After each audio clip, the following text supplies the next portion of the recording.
Hello friends, आप YouTube में R chemistry classes Ranjit sir पर हमारा वीडियोज देख रहे हैं। यहाँ केमिस्ट्री सीखने एवं समझने का अच्छा मौका मिलेगा। R chemistry classes Ranjit sir पर टॉपिक क्लियरेंस के साथ साथ एमसीक्यूज, ऑब्जेक्टिव तथा सब्जेक्टिव क्वेश्चन भी होगा और उनके सॉल्यूशन भी होंगे। R chemistry classes Ranjit sir पर पढ़ने का एक अच्छा माध्यम है जहां आप कम समय में ज़्यादा से ज़्यादा वीडियोज देख सकते हैं। हेलो फ्रेंड्स, आज का लेक्चर बचे हुए विधि के द्वारा ईथर का निर्माण। मतलब जो पहले के वीडियो में मैंने पढ़ा वो था डिहाइड्रेशन ऑफ अल्कोहल और विलियमसन संश्लेषण। डिहाइड्रेशन ऑफ अल्कोहल, इसमें टेम्परेचर की बात हुई थी और हिंडर्ड कार्बन की बात हुई थी। Hindrance, asterisk hindrance carbon.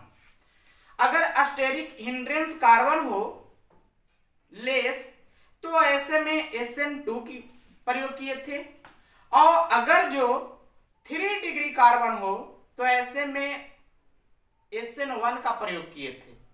तो लेस हिंडर्ड कार्बन में क्या होती है कि alkyl halide less hindered carbon होना चाहिए, और जब SN1 का प्रयोग किए थे तो उसमें एल्काइल हैलाइड 3 डिग्री होना चाहिए। मतलब वो कार्बोकेटायन का फॉर्मेशन करती है।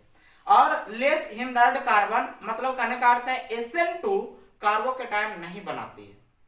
तो आज का लेक्चर जो होगी एक छोटा सा लेक्चर, क्योंकि इसमें पढ़ना है बचे हुए विधि के द्वारा ईथर का निर्माण, और थोड़ा पढ़ लेंगे फिजिकल प्रॉपर्टीज, ईथर के फिजिकल प्रॉपर्टी। तो आज का लेक्चर छोटा सा ही होगी।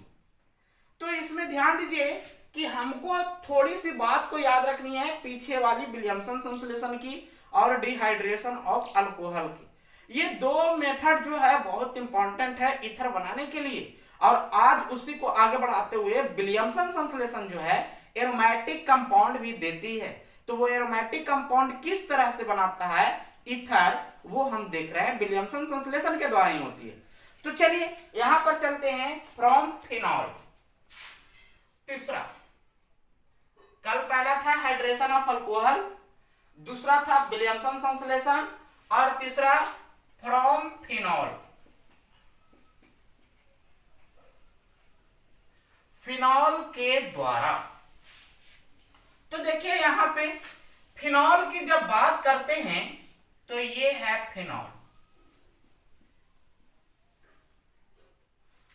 जब इसको सोडियम हाइड्रोक्साइड के साथ, ध्यान देना ये बेसिक मीडियम में ले रहे हैं। अब सोडियम हाइड्रोक्साइड ले रहे हैं, इसका मतलब यहां पर OH है, बेस है। अब बेस को चाहिए क्या, एसिड। तो ये क्या करता है कि यहां से ये जो है अपना इलेक्ट्रॉन त्याग कर H+ इसके साथ चल जाता है, H2O बाहर निकाल लेता है। तो यहां पर जो प्रोडक्ट बचा है आपको, ये प्रोडक्ट जो है O पर माइनस Na पर प्लस। देखिए Na यहां बचा था, वो चल गया उसके साथ। OH पर माइनस H+ को लेके बाहर निकल गया H2O के रूप में, बाकी Na जो था OH के साथ जाके जुड़ गया। ये हमको बन गया sodium phenoxide. Sodium phenoxide. फिर सोडियम फिना ऑक्साइड को हमको बनाना है ईथर, तो इसको कोई भी एल्काइल हैलाइड के साथ अभिक्रिया करा देते हैं, जैसे CH3X के साथ। अब यहां पर ध्यान देना है, यहां पर तो आपको पता है कि ऑक्सीजन पर निगेटिव है, सोडियम पर पॉजिटिव है। तो यहां भी हमको डिसाइड करनी है कि हाइड्रोजन हाई इलेक्ट्रोनिगेटिविटी है तो इस पे माइनस हो जाएगी या इस पे प्लस हो जाएगी कार्बन पे। तो देखिए ये प्लस जो है माइनस को लेकर बाहर निकला NaX के रूप में, और ये प्लस जो है ये माइनस के जाकर जुड़ गए। तो देखिए इस तरह का कंपाउंड बनाया OCH3। देखिए ये है एरोमेटिक रिंग और ये है एलिफैटिक, बीच में है ऑक्सीजन। तो ये देखिए ROR' के फॉर्म में आया कि नहीं आया। ये भी एरोमेटिक, ये भी एलिफैटिक, R' के फॉर्म में है। तो इसको लिखा जाता है मेथॉक्सीबेंजीन, को लिखा जाता है मेथॉक्सीबेंजीन। या इसका दूसरा नाम अगर चलते हैं आइपिक नाम, तो इसका होता है एनिसोल। एनिसोल ध्यान देनी है। बताइए ईथर का निर्माण हुआ कि नहीं हुआ? वो किस चीज के द्वारा? तो फिनॉल के द्वारा। तो एक विधि तो ये भी है जिसके द्वारा हम एनिसोल का निर्माण कर सकते हैं। और ऐसे ऐसे मैकेनिज्म को रटने की जरूरत नहीं है। अब मैकेनिज्म बहुत आप कर लिए, आप उसको रिवाइज करिए और उसको अपने खुद से बनाइए। देखिए प्रोडक्ट आपको मिलता है कि नहीं मिलता। मैं बार बार आपको बता भी रहा हूं कि कोई भी रिएक्शन को रटिए नहीं। कोई भी रिएक्शन अगर आपको दे दे तो उसको डायरेक्ट मैकेनिज्म के द्वारा करिए, आपको समझ में आ जाएगी, आपसे प्रोडक्ट मिल जाएगी। तो चलिए तीसरा हुआ ये। चौथा जो चलते हैं अनसिमेट्रिक एल्कीन के द्वारा। चौथा बाई अनसिमेट्रिक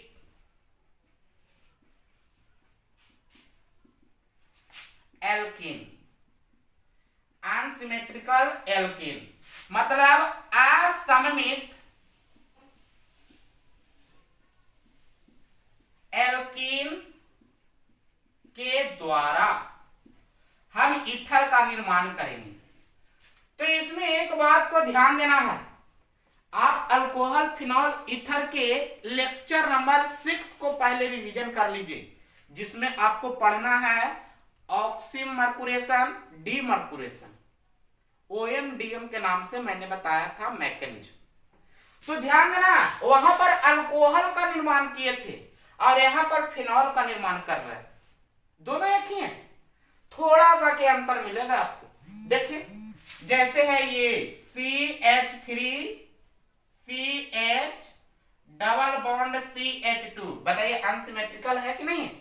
देखिए डबल बॉन्ड के इस साइड में 2 कार्बन है, इस साइड में 1 कार्बन, अनसिमेट्रिकल असममित है। अगर दोनों पट्टी डबल बॉन्ड के दोनों पट्टी कार्बन हाइड्रोजन की संख्या समान होती तो सममित हो जाती।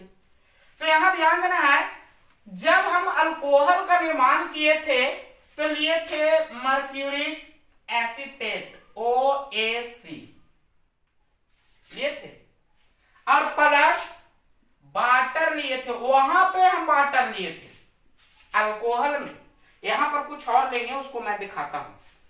ये पहला टर्म में था। दूसरा टर्म लिए थे सोडियम बोराहाइड्राइड, याद करिए OMDM। चलिए यहां पर पहले हम थोड़ा सा बॉक्स में लिखते हैं OMDM। वहां पर क्या किए थे कि इस तरह का प्रोडक्ट था। देखिए थोड़ा सा बात करते हैं, इसको यही सब प्रोडक्ट देते हैं जो यहां पर लिखे हैं वही वहां पे। वहां पर क्या हुआ था कि ये जो है मार्कोनिकॉफ रूल को फॉलो किया था। मार्कोनिकॉफ, देखिएगा मार्कोनिकॉफ क्या कहती है कि ऋणात्मक समूह, यहां से ऋणात्मक गया था और यहां से हाइड्रोजन निकला था। यहां से क्या निकला था? ऋणात्मक, और यहां से क्या निकला था? हाइड्रोजन। तो ऋणात्मक समूह उस कार्बन से जाकर जुड़ती है। जुड़ेगी कौन कार्बन से? तो डबल बॉन्ड से जुड़ा हुआ कार्बन, वही दोनों पर कोई पर जुड़ेगी। ये तो कोई प्रभाव नहीं है कि इस पे जुड़ सकती है, कभी भी नहीं।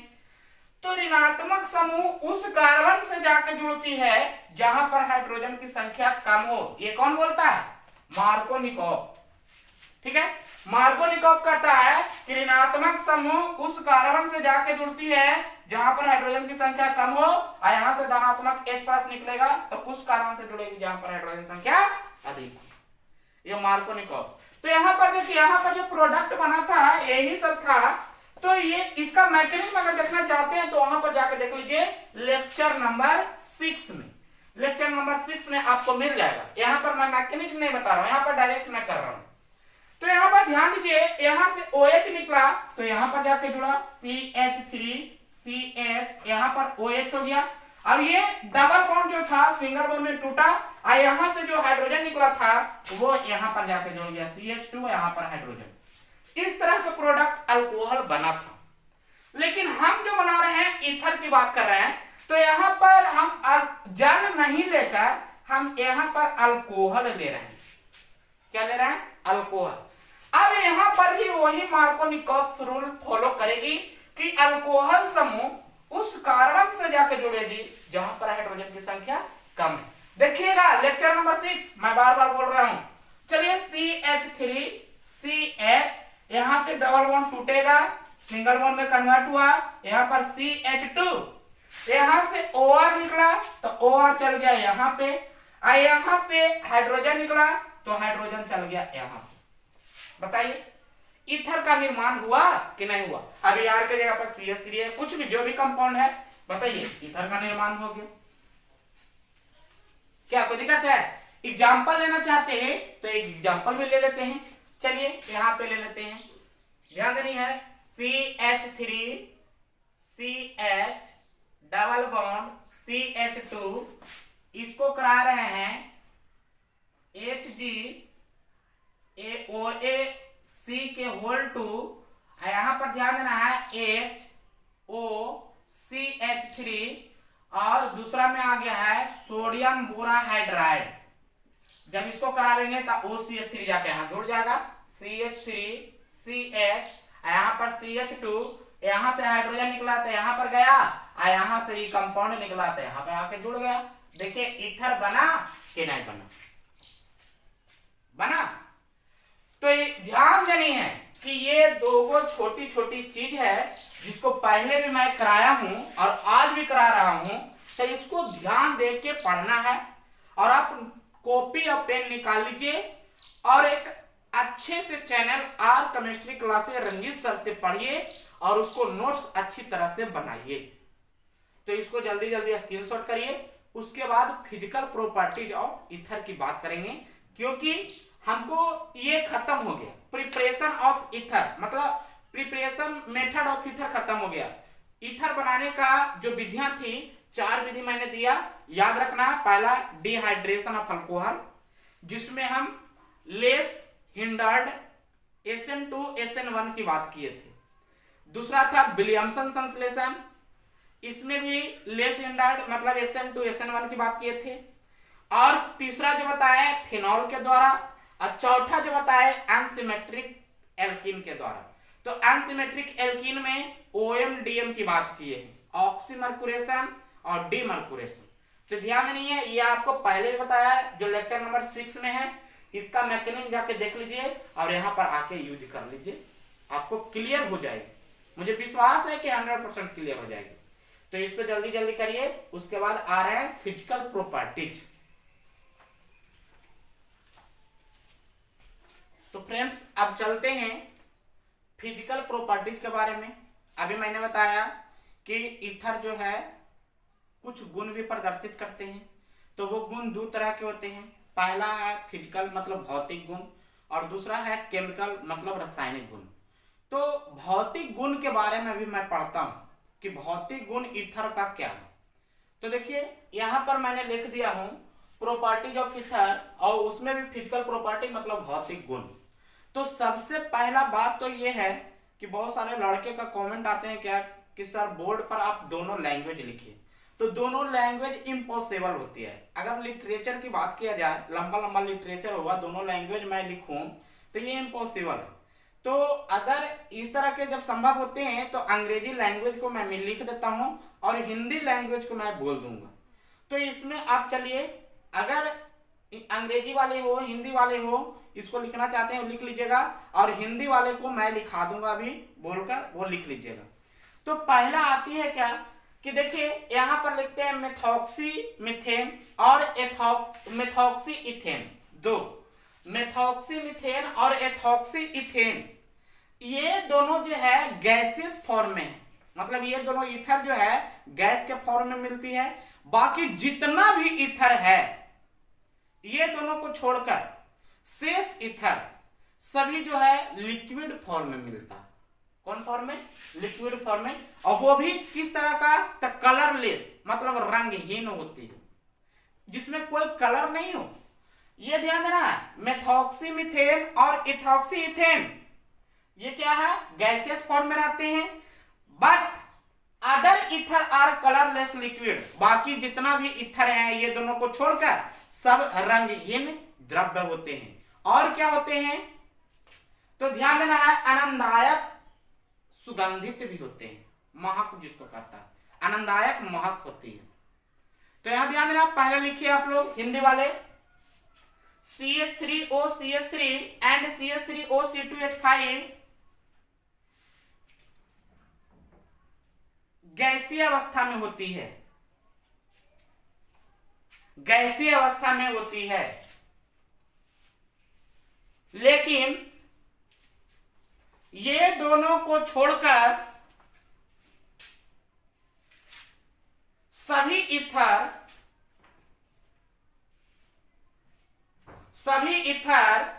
रंगहीन द्रव्य होती है और उसमें आनंददायक महक भी होती है।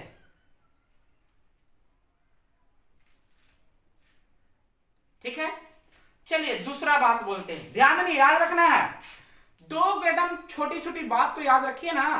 पहले लगातार दो गो, एगो CH3OCH3, एगो CH3OC2H5, मतलब मेथॉक्सीमीथेन और मेथॉक्सी इथेन, दो ही वो गैसीय फॉर्म में रहता है। बाकी जितना भी ईथर है सब लिक्विड फॉर्म में रहता है, वो भी रंगहीन, जिसमें कोई कलर नहीं हो। ठीक है, चलिए दूसरी बात करते हैं। Ether are lighter than water. Lighter मतलब हल्का, लाइटर मतलब क्या, हल्का। मतलब कह रहे हैं क्या कि ईथर जो होती है जल से हल्के होती है। अब इसका कारण भी पूछिएगा तो कारण आगे सब में एक ही आएगा, हाइड्रोजन बॉन्ड के कारण। ठीक है, ईथर क्या होती है, जल से हल्का होती है। ये हिंदी वाले, ईथर जल से हल्की होती है। चलिए तीसरी की बात करते हैं। Ether solubility is very less than water. अब यहां पर ध्यान देनी है थोड़ी सी बात। अभी जो मैंने बताया कि ईथर जो होती है ना जल से हल्का होती है, और दूसरा बात आ गया क्या कि ईथर जो होती है जल में बहुत कम विलेय होती है। Less than, very less than, बहुत कम। सोल्युबिलिटी मतलब विलेयता। कह रहा है क्या कि ईथर जो है जल में बहुत कम विलेय होती है। कारण देखिए, ईथर जो होती है ROR होती है, इसमें कहीं पर भी हाइड्रोजन बॉन्डिंग है नहीं है। हाइड्रोजन बॉन्डिंग रहती तब तो जल में विलय हो सकती थी, लेकिन हाइड्रोजन बॉन्डिंग नहीं है तो नहीं है। ठीक है, चलिए फोर्थ क्या है कि एक बात ध्यान दीजिएगा कि जल में विलय नहीं है, लेकिन एक बात ध्यान देना है कि ये अपने खुद एक तरह का विलायक है। कौन, ईथर। लिखिए, ether is very good solvent. Ether एक अच्छा विलायक है। लिखिए चौथा, ईथर एक अच्छा विलायक है। अब यहां पर फिर आगे चलते हैं।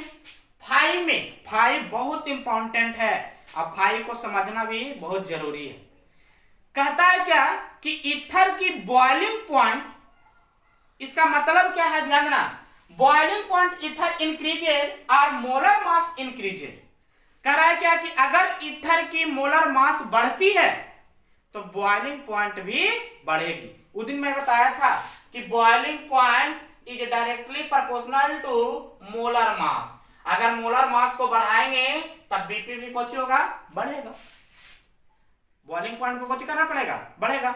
जैसे जैसे अब यहां पर ध्यान देना, कोई कहेगा कि इसका बॉइलिंग पॉइंट ज्यादा होगा कि इसका बॉइलिंग पॉइंट ज्यादा होगा, तो इसका बॉइलिंग पॉइंट ज्यादा होगा क्योंकि इसका मोलर मास कम है, इसका मोलर मास अधिक है। ठीक है, आगे चलिए। But BP of ether is less as compared to its isomeric alcohol because of alcohol can be form of hydrogen bond। अब कह रही है क्या कि ध्यान देना है कि अल्कोहल, जैसे ईथर की हम कोई कंपाउंड ले लेते हैं ROR। अब ROR लिए, जैसे एक एग्जांपल CH3OCH3।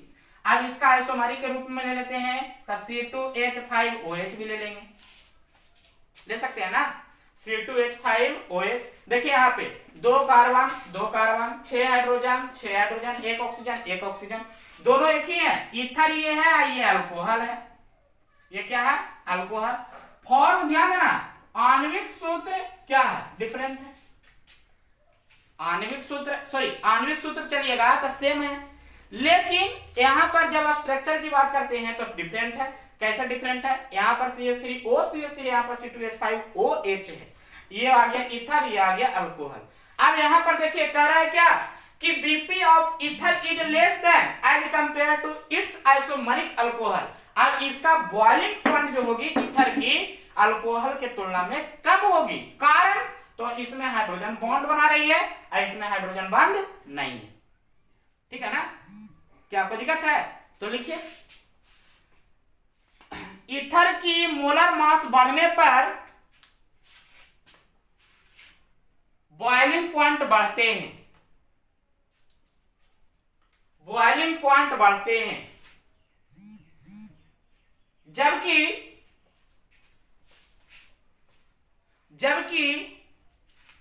ईथर की बॉइलिंग पॉइंट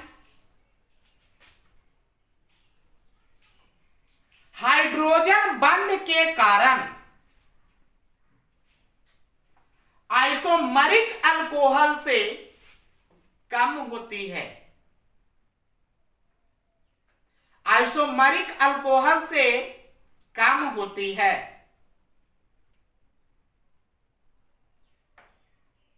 तो चलिए ये था फिजिकल प्रॉपर्टीज, इसको उतार लीजिएगा, ध्यान देना है। यहाँ पर हाइड्रोजन बॉन्ड था, इसके कारण इसका बॉइलिंग पॉइंट ज्यादा होती है, इसमें हाइड्रोजन बॉन्ड नहीं है तो इसका बॉइलिंग पॉइंट कम होगी। तो ये था फिजिकल प्रॉपर्टीज, और आगे जो क्लास होगी केमिकल प्रॉपर्टीज की, इसी कारण बोले थे कि आज छोटा सा लेक्चर देंगे और आज छोटा ही हुआ, तो इसको आप ध्यान देना है। एक तरह से आपको मेन रूप से क्वेश्चन आ जाती है क्या, एक क्वेश्चन आ जाएगी ई लाइन पे कि मोलर मास बढ़ने पर ईथर की बॉइलिंग पॉइंट कौन सी होती है, तो बढ़ती है। दूसरा क्वेश्चन आ जाएगी इससे कि मेथॉक्सीमीथेन क्या है, लिक्विड है, गैस है, सॉलिड है, तो यहाँ पर लिख देना है क्या, गैस है, ठीक है। तो इसी तरह से क्वेश्चन आती है, और आप लोग बार बार इसको रिवीजन करते रहिए। कॉपी को पीछे अगर नोट्स बना रहे हैं तो कॉपी को पीछे देखते रहिए, और कॉपी को देखने से क्या होगी, कहीं पर अगर प्रॉब्लम है तो आप उसको रिवीजन करते रहिए। अगर कॉपी से भी समझ में ना रही है, फिर से वो लेक्चर को जाइए और उस लेक्चर पर आसानी पूर्वक देख के समझिए।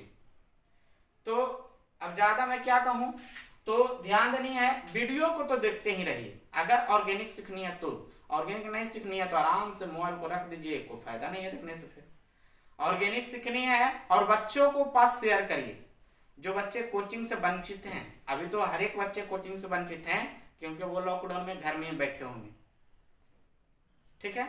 तो आज का क्लास यहीं पे, कल का जो लेक्चर आएगा केमिकल प्रॉपर्टीज ऑफ फिनॉल, तो केमिकल प्रॉपर्टीज में बताएंगे। केमिकल प्रॉपर्टीज पढ़ने के लिए आप थोड़ी सी बात को ध्यान देना है। CO बॉन्ड क्लीवेज जो बताए थे अल्कोहल में, उसको आप क्लियर कर लीजिएगा। और जो कल का मैंने बताया था स्ट्रक्चर, कल मैंने बताया था हाइड्रेशन ऑफ अल्कोहल और बताया था विलियमसन संश्लेषण, तो ये दोनों में लेस हिंडर्ड के बारे में आप देख लीजिएगा।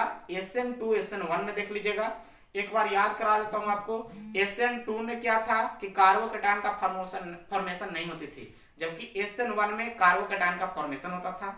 अगर 1 डिग्री अल्कोहल रहती थी तो उसमें SN2 क्रिया काम करती थी क्योंकि वह लेस हिंडर्ड होती थी, और अगर 3 डिग्री कार्बोकैटायन होती थी तो उसमें क्या होती थी, SN1 रिएक्शन काम करती थी। SN1 में कार्बोकैटायन का फॉर्मेशन होता था, याद है। चलिए, लेकिन अगर 2 डिग्री अल्कोहल हो गई तो वो कंफ्यूजन वाली बात थी कि उसमें 2 डिग्री में क्या था कि 2 डिग्री में, ध्यान नहीं है, थोड़ी सी बात को बता रहा हूं कि 2 डिग्री में SN1 भी काम करता था, SN2 भी काम करता था। तो वो जो है विलायक पे डिपेंड करता था कि अगर सॉल्वेंट पोलर प्रोटिक लेते हैं तो उसमें SN1 मतलब कार्बोकैटायन का फॉर्मेशन, और अगर पोलर एप्रोटिक लेते हैं तो उसमें SN2 मतलब लेस हिंडर्ड का फॉर्मेशन, ठीक है। आयोडीन ग्रुप मतलब हाइलाइड ग्रुप उसी से जुड़ेगी SN2 में जो लेस हिंडर्ड हो, और SN1 में उसी से जुड़ेगी जिसका स्टेबिलिटी कार्बोकैटायन की अधिक हो। तो कार्बोकैटायन का स्टेबिलिटी भी मैंने आपको बताया था कि 3 डिग्री कार्बोकैटायन की स्टेबिलिटी ज्यादा होती है 2 डिग्री के तुलना में, और 2 डिग्री की ज्यादा होती है 1 डिग्री के तुलना में। तो इसको आप पहले देख लीजिएगा, कार्बोकैटायन को देख लेना है। और अगर इतना आप क्लियर कर लेते हैं तो आपको केमिकल प्रॉपर्टीज भी 100% आपको समझ में आएगी। बहुत इजी एग्जांपल है, लड़के का कमेंट आते हैं वेरी नाइस वीडियो, बहुत अच्छा वीडियो है, समझ में आ गया। तो ये सब आप भी देखिएगा तो आपको भी समझ में आएगा। हाँ, वीडियो फुल देखिए, ये नहीं कि कभी बीच में छोड़ दिए, पॉज करके रुक गए। आपको नहीं, आपको वीडियो में आंसर कहां पर मिलेगी, क्वेश्चन कहां पर किया गया, आंसर कहां पर मिलेगी, ये तो पूरा वीडियो आप देखिएगा तब समझ में आएगा। ऐसे आधा देखिएगा, 5 मिनट देखिएगा, 10 मिनट देखिएगा तो आपको समझ में नहीं आएगा। कुछ कुछ ऐसे स्टूडेंट होते हैं कि बीच में कोई टॉपिक हार्ड आ जाती है, वो टॉपिक समझ में नहीं आ रहा है तो छोड़ देते हैं। छोड़िए नहीं, हो सकता है क्या कि वो टॉपिक का पूरा इंफॉर्मेशन आगे दिया हो, आगे वाला वीडियो देख के हो सकता है क्या कि आपको समझ में आ जाए। तो इसी तरह से वीडियो जब भी देखिए फुल देखिए, आपको समझ में आएगी ऑर्गेनिक। अब तो ऑर्गेनिक आधा खत्म हो गया, हेलो एल्केन हेलो एरिन खत्म हो गया, अल्कोहल फिनॉल ईथर खत्म हो गया, जो बेसिक पढ़ा है तो वो भी खत्म हो गया। अब तो आ रही है एल्डिहाइड कीटोन और कार्बोक्सिलिक। अब तो अपने आप खुद बनाना चाहिए रिएक्शन। मैं रिएक्शन देख के नहीं बनाता हूं, मैं खुद बनाता हूं, रिएक्शन बनाता हूं, मैकेनिज्म देता हूं। आप भी इसी तरह से करिए आप। तो यही आज का क्लास, आज यहीं पर इसको स्क्रीनशॉट करिए। बाकी कल का क्लास जो आएगा केमिकल रिएक्शन।